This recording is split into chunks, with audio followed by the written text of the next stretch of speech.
High school was supposed to be the best years of my life, but instead it became a daily nightmare where my 267-pound body made me a target for cruel comments and humiliating experiences that would haunt me for years to come. Walking through the hallways of Lincoln High School in suburban Denver felt like navigating a minefield, where every step could trigger another moment of shame that would send me spiraling into deeper self-hatred and isolation. I was 17 years old, standing 5 feet 6 inches tall and carrying more weight than most adults, which made simple tasks like climbing stairs between classes feel like monumental challenges that left me breathless and sweating while my classmates effortlessly bounded up the steps around me.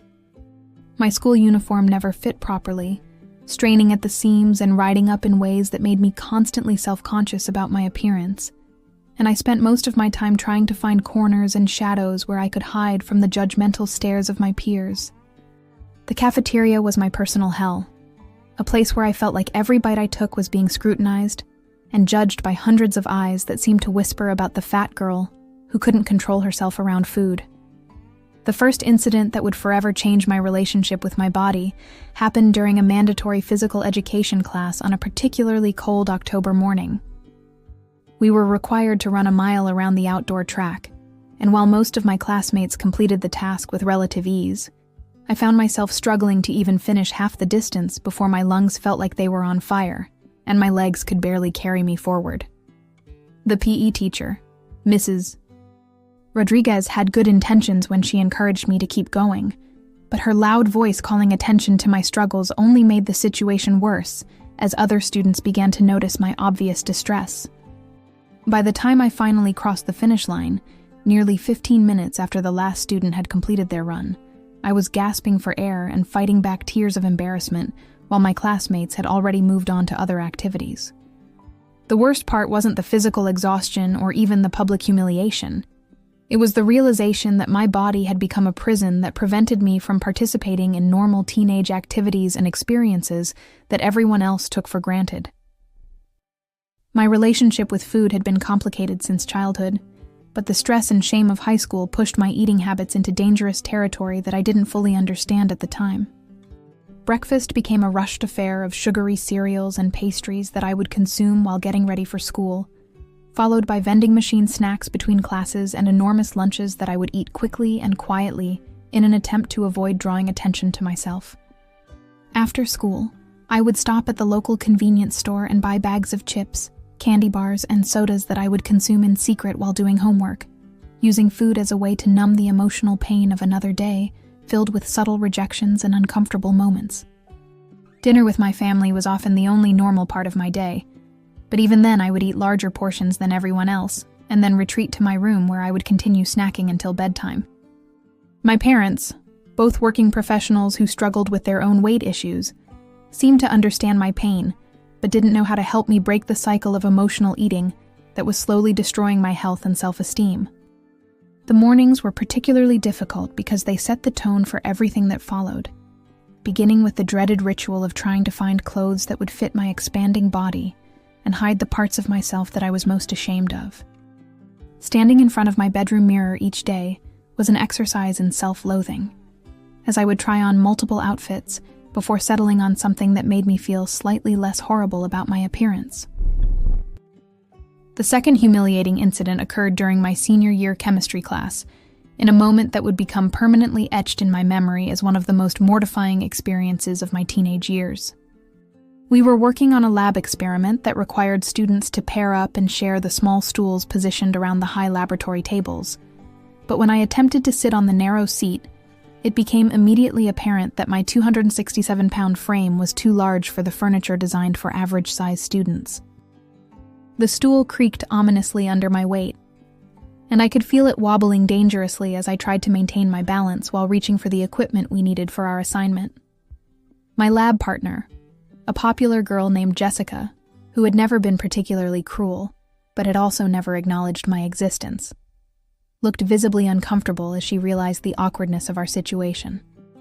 The breaking point came when I shifted my weight slightly to reach for a beaker, and the stool gave way completely, sending me tumbling to the floor in a crash that brought the entire classroom to a stunned silence.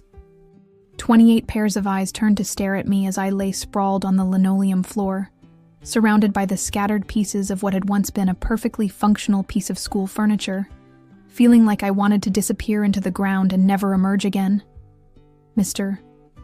Thompson, our chemistry teacher, rushed over to help me up while trying to maintain some semblance of normalcy in the classroom, but the damage to my already fragile self-esteem was irreversible. The incident became the talk of the school within hours, with students whispering about the fat girl who broke a chair in chemistry class. And I found myself avoiding that hallway for the rest of the semester to escape the pointing and snickering that seemed to follow me wherever I went. The worst part wasn't even the physical embarrassment of falling, or the financial responsibility my parents had to take for replacing the broken stool. It was the crushing realization that my body had become so large that I could no longer fit into the normal world that everyone else inhabited without consequence. That night, I lay in bed replaying the moment over and over again, wondering how I had allowed myself to reach a point where simple tasks like sitting in a chair had become potential disasters waiting to happen. The shame was overwhelming, but instead of motivating me to change, it drove me deeper into the cycle of emotional eating that had become my primary coping mechanism for dealing with stress and humiliation. The third and most devastating incident happened during the spring semester of my senior year, at what should have been one of the happiest moments of my high school experience. Our class was taking senior portraits for the yearbook, and I had spent weeks agonizing over what to wear and how to pose in ways that might minimize my size and make me look somewhat normal in the photos that would be preserved forever. The photography session was set up in the gymnasium, with professional lighting and a backdrop that was supposed to make everyone look their best. But when my turn came, the photographer struggled to find angles that would work with my proportions. He kept adjusting the camera height and asking me to turn slightly this way or that way, clearly frustrated by the challenge of capturing a flattering image of someone my size. The other students waiting in line began to notice the extended time my session was taking, and I could hear whispered comments about how long the fat girl was taking to get her picture taken. When the photographer finally seemed satisfied and told me we were finished, I felt a mixture of relief and dread, knowing that no amount of professional skill could transform me into someone I wasn't. The final blow came weeks later when the yearbook proofs were distributed, and I saw my senior portrait for the first time, an image that captured not just my physical appearance, but also the deep sadness and shame that had become my constant companions throughout high school. These three incidents created a perfect storm of humiliation that finally forced me to confront the reality that my weight wasn't just affecting my health or my self-esteem. It was preventing me from living a normal life and participating in the experiences that should have been the highlights of my teenage years. Graduation day arrived with a mixture of relief and terror, as I realized that leaving high school meant escaping the daily humiliation, but also facing the reality that my weight problem would follow me into adulthood if I didn't take drastic action.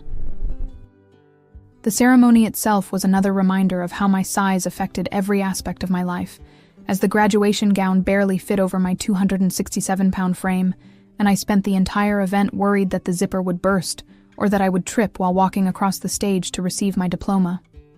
Sitting in those uncomfortable plastic chairs for 3 hours, while listening to speeches about bright futures and endless possibilities, felt ironic, considering that I felt trapped in a body that seemed to limit rather than expand my opportunities. My parents were proud and emotional as they watched me graduate, but I could see the concern in their eyes when they looked at me, knowing that my weight had become a serious health issue that couldn't be ignored much longer. The graduation party that night was supposed to be a celebration, but I found myself hiding in corners and avoiding group photos, already dreading the college experience that lay ahead and wondering if I would face the same humiliation and isolation in a new environment. The summer between high school and college became a turning point, not because I suddenly found motivation to change, but because I hit rock bottom in ways that forced me to confront the severity of my situation. My family doctor, Dr. Williams, had been monitoring my weight gain throughout my teenage years with increasing concern, but during my pre-college physical examination, his usually gentle demeanor became more serious as he explained the health risks I was facing at such a young age. My blood pressure was dangerously high, my cholesterol levels were through the roof, and he mentioned terms like pre-diabetic and metabolic syndrome that sounded like adult problems but were apparently already affecting my 18-year-old body. The wake-up call came when he told me that if I continued on my current trajectory, I might not live to see my 30th birthday, and that college would be my last chance to establish healthy habits before my weight became an even more serious medical emergency. The conversation was devastating but necessary, as it forced me to acknowledge that my eating habits weren't just affecting my appearance or social life. They were literally killing me one meal at a time. The realization that I needed to change everything about my lifestyle was overwhelming, especially since I had tried and failed at numerous diets throughout high school without any lasting success. This time felt different, though, because the stakes were higher, and I finally understood that this wasn't about fitting into smaller clothes or looking better in photos. It was about survival and having any chance at a normal adult life. I spent hours researching different approaches to weight loss, reading success stories online, and trying to understand why my previous attempts had failed so miserably. The common thread in most successful transformations seemed to be consistency and sustainable changes rather than extreme measures. But I struggled to identify what sustainable looked like for someone who had been using food as an emotional crutch for most of her life. The idea of changing my morning routine kept appearing in various articles and testimonials, with people claiming that how you start your day sets the tone for every decision that follows. And I began to wonder if my chaotic, food-focused mornings were sabotaging my efforts before I even had a chance to succeed. College orientation at the University of Colorado in Boulder should have been an exciting, fresh start, but instead, it became another series of uncomfortable reminders that my weight made me different from my peers in ways that affected every social interaction. The dorm room assignments paired me with a roommate named Madison who was everything I wasn't: petite, athletic, confident, and effortlessly beautiful in the way that seemed to come naturally to girls who had never struggled with their weight. She was polite but distant, clearly uncomfortable with the reality of sharing a small space with someone whose presence seemed to take up more room than the furniture was designed to accommodate. The twin XL bed frames were positioned just 18 inches apart, and I quickly realized that my movements around the room required careful planning to avoid bumping into furniture or accidentally invading her personal space. The communal bathrooms presented their own challenges, as the shower stalls were designed for average-sized bodies, and I found myself contorting awkwardly to fit into spaces that felt claustrophobic and inadequate for someone of my proportions. The dining hall became my new battleground, a place where unlimited food options and the stress of adjusting to college life created a perfect storm for my already problematic eating habits. The all-you-can-eat format was simultaneously liberating and terrifying, as I no longer had to worry about parents monitoring my portions, but also had no external controls to prevent me from making destructive choices. I would load my tray with multiple entrees, sides, and desserts, telling myself that I was just trying different options. But in reality, I was using the abundance of food to cope with the anxiety and loneliness that came with being the heaviest student in most of my classes. The cafeteria workers began to recognize me as a regular customer who always seemed to need extra portions, and I could sense their judgment even when they maintained professional politeness. My meal plan was supposed to last the entire semester, but I found myself running out of dining dollars by mid-October because my consumption far exceeded what the university had calculated as normal student eating patterns. The academic challenges of college were compounded by physical limitations that I had never fully acknowledged during high school. Walking across the sprawling campus between classes left me winded and sweating, especially when I had to navigate the steep hills that connected different academic buildings. I found myself arriving to lectures already exhausted and struggling to focus on the material, because I was still recovering from the physical exertion of simply getting to class on time. The lecture hall seats were another source of daily humiliation, as I had to squeeze into desks that were clearly not designed for someone of my size, often leaving marks on my hips and thighs from the armrests that dug into my flesh. During my first semester, I began skipping classes not because I wasn't interested in the material, but because the physical and emotional toll of navigating campus life as a severely overweight student was becoming unbearable. The breaking point came during a required physical education course that all freshmen had to complete, where I was forced to confront the reality that my fitness level was so poor that I couldn't participate in basic activities without risking injury or embarrassment. The instructor was kind but concerned, suggesting that I might want to consider medical withdrawal from the class if my health issues were preventing me from safely participating in the curriculum. The medical withdrawal from physical education became the catalyst that finally forced me to seek professional help. As I realized that my weight had progressed beyond a cosmetic issue to a serious medical condition that was interfering with my ability to function as a normal college student. The campus health center referred me to Dr. Patricia Hernandez, a physician who specialized in obesity medicine and had experience working with young adults who were struggling with severe weight issues. During our first appointment, she conducted a comprehensive evaluation that revealed the full extent of the damage I had done to my body over the years of emotional eating and sedentary lifestyle. My blood work showed elevated levels of inflammation, insulin resistance that put me on the fast track to type 2 diabetes, and liver enzymes that indicated my organs were already struggling to process the excess weight I was carrying. The most shocking revelation was that my biological age, based on various health markers, was closer to that of a 40-year-old woman, despite being only 18 years old chronologically. Dr.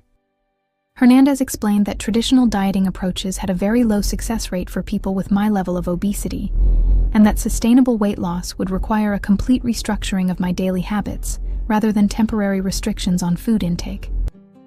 She introduced me to the concept of morning routines as the foundation for lasting change, explaining that the first hour of each day sets neurological and hormonal patterns that influence decision-making for the remaining 23 hours. My current morning routine was chaotic and food-focused, beginning with hitting the snooze button multiple times, rushing to get ready while consuming sugary breakfast foods, and arriving to my first class already stressed and behind schedule. This pattern created a cascade of poor choices throughout the day, as my body was constantly in crisis mode and craving quick energy from processed foods and simple carbohydrates. The solution wasn't another restrictive diet plan, but rather a complete reimagining of how I started each day to create momentum toward healthier decisions. The new morning routine that Dr. Hernandez helped me design seemed almost impossibly simple, but she assured me that consistency with small changes would create compound effects over time that would transform not just my weight, but my entire relationship with food and exercise. The plan began with setting my alarm for 6 a.m. every day, including weekends, to establish a consistent sleep-wake cycle that would regulate my hormones and improve my metabolism. Instead of immediately reaching for food when I woke up, I would spend the first 30 minutes of each day doing gentle stretching exercises, meditation, and journaling to center my mind and reduce the stress hormones that were contributing to my weight gain. The breakfast component was revolutionary for someone who had been eating sugary cereals and pastries for years. I would prepare a high-protein meal with eggs, vegetables, and healthy fats that would stabilize my blood sugar and reduce cravings throughout the day. The most challenging aspect of the new routine was the requirement to drink a full glass of water immediately upon waking, followed by another glass before breakfast, as my body had become so accustomed to dehydration that I had lost the ability to distinguish between hunger and thirst. Dr. Hernandez explained that many of my food cravings were actually signals that my body needed hydration, and that proper water intake would naturally reduce my appetite and improve my energy levels throughout the day. The first week of implementing my new morning routine felt like trying to rewire my entire existence, as every instinct in my body fought against the changes that Dr. Hernandez had prescribed for my transformation. Waking up at 6 a.m. was torture for someone who had spent years staying up late and sleeping until the last possible moment, and I found myself hitting the snooze button repeatedly despite my best intentions to start fresh. The stretching exercises felt awkward and uncomfortable on my 267-pound frame, as I struggled to move my body in ways that had become foreign after years of sedentary living. But I forced myself to complete the gentle routine, even when every muscle seemed to protest the unfamiliar activity. The meditation component was perhaps the most challenging aspect, as sitting quietly with my thoughts for 10 minutes revealed the constant stream of negative self-talk and food obsession that had been running through my mind for years without my conscious awareness. Journaling became an emotional outlet that I hadn't realized I desperately needed, as I wrote about my fears, frustrations, and small victories in a way that helped me process the overwhelming nature of the changes I was attempting to make.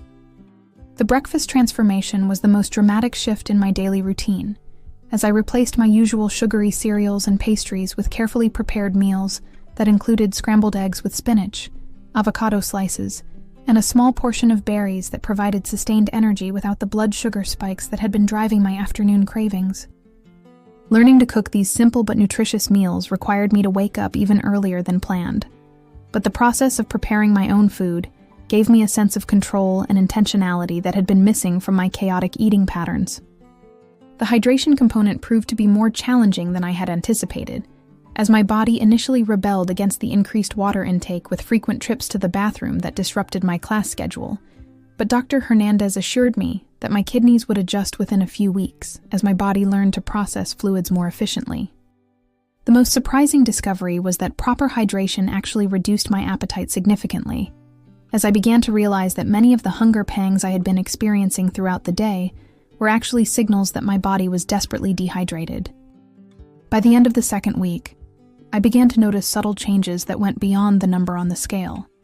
Though I had lost 6 pounds, simply by establishing consistent morning habits that set a positive tone for the rest of my day.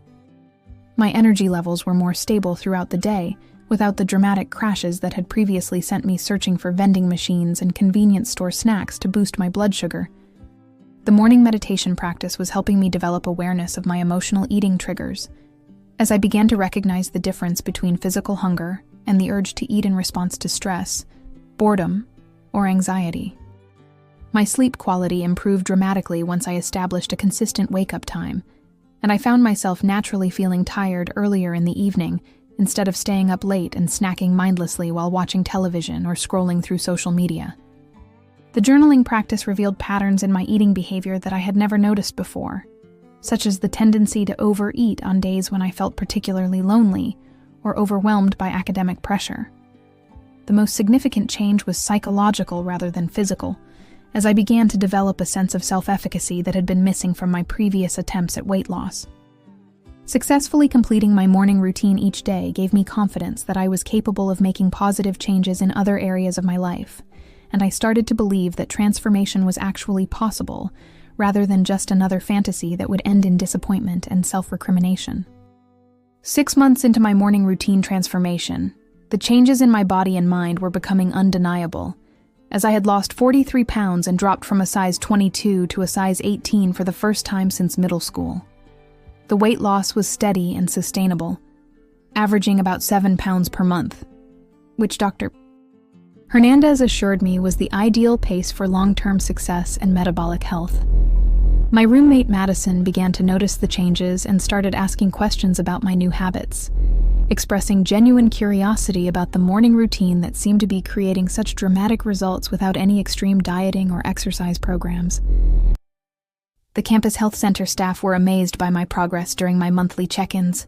As my blood pressure had normalized, my cholesterol levels were improving, and the inflammation markers that had been so concerning 6 months earlier were now within healthy ranges.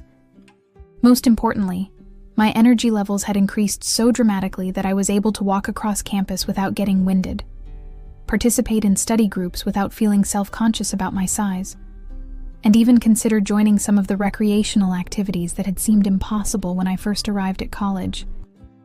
The psychological transformation was even more profound than the physical changes, as my relationship with food had evolved from an emotional crutch to a source of nourishment and fuel for my increasingly active lifestyle.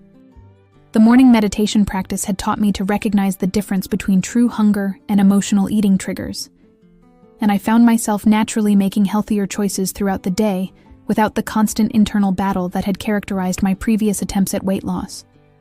My journaling practice revealed that many of my eating episodes were connected to specific emotions or situations, such as stress before exams, loneliness on weekend evenings, or anxiety about social situations where I felt judged because of my appearance. Understanding these patterns allowed me to develop alternative coping strategies, such as calling a friend when I felt lonely, taking a walk when I was stressed, or practicing breathing exercises when anxiety threatened to send me to the vending machines for comfort food. The academic benefits of my transformation were unexpected but significant, as my improved energy levels and mental clarity translated into better focus during lectures and more productive study sessions. My grades improved from barely passing to consistently earning B's and A's, and professors began to notice my increased participation in class discussions and group projects. The confidence that came from successfully maintaining my morning routine for 6 consecutive months spilled over into other areas of my life, and I found myself volunteering for leadership roles in student organizations, and even considering a major in nutrition science, inspired by my own journey and the desire to help other people who were struggling with similar challenges. The social aspects of college life became more enjoyable as my self-consciousness decreased, and my energy levels allowed me to participate in activities that had previously seemed too physically demanding or emotionally risky. By the end of my freshman year, I had lost 61 pounds and reached a weight of 206 pounds, which was still considered obese by medical standards, but represented the lowest weight I had achieved since 8th grade.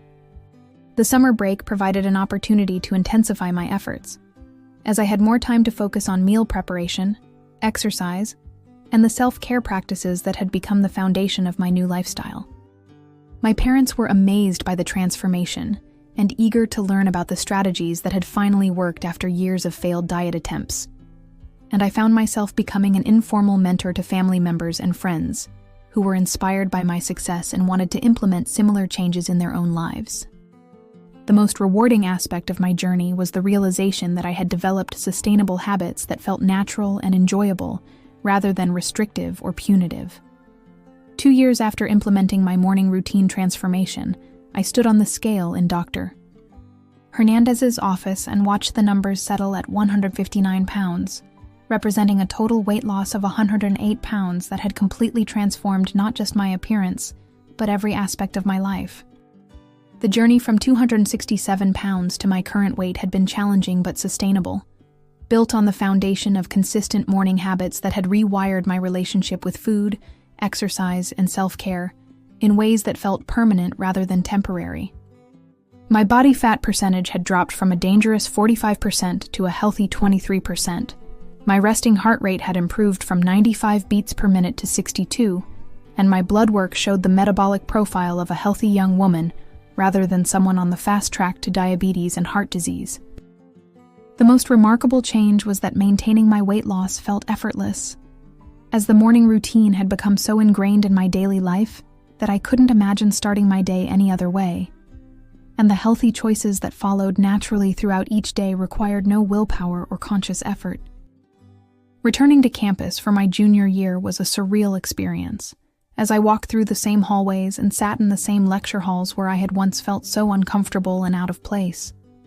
But now I moved with confidence and energy that attracted positive attention, rather than the stares and whispers I had endured as a freshman.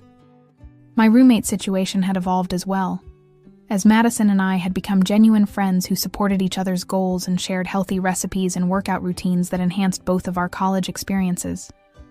The dining hall that had once been my downfall became a place where I could make nutritious choices without feeling deprived or restricted, and I even started leading informal nutrition workshops for other students who were struggling with the freshman 15 or more serious weight issues. My academic performance continued to improve as my physical health stabilized, and I officially declared my major in nutrition science with plans to become a registered dietitian who specialized in helping young adults develop sustainable, healthy habits. The social transformation was perhaps the most dramatic aspect of my journey, as I went from being the invisible fat girl who hid in corners to someone who was actively involved in campus life and comfortable in social situations that would have terrified me just 2 years earlier. I joined the campus hiking club, participated in intramural sports, and even started dating for the first time in my life, discovering that my worth as a person had never been determined by the number on the scale, but by qualities that had always been there waiting to be revealed. The confidence that came from achieving something I had once thought impossible spilled over into every area of my life, and I found myself taking on leadership roles, speaking up in class discussions, and pursuing opportunities that would have seemed completely out of reach when I was trapped in a body that felt like a prison. The most meaningful aspect of my transformation was the opportunity to help other people who were struggling with similar challenges, as I began volunteering with campus health services to mentor students who were dealing with eating disorders, obesity, or body image issues. Sharing my story and the specific strategies that had worked for me became a source of purpose that went far beyond my personal success. And I realized that my painful experiences in high school had prepared me to understand and support others who were facing the same struggles. The morning routine that had started as a desperate attempt to save my own life had evolved into a blueprint for transformation that I could share with anyone who was ready to commit to consistent, sustainable change. Looking back at those 3 humiliating incidents in high school, I felt grateful rather than resentful because they had ultimately led me to discover my strength, resilience, and capacity for complete reinvention.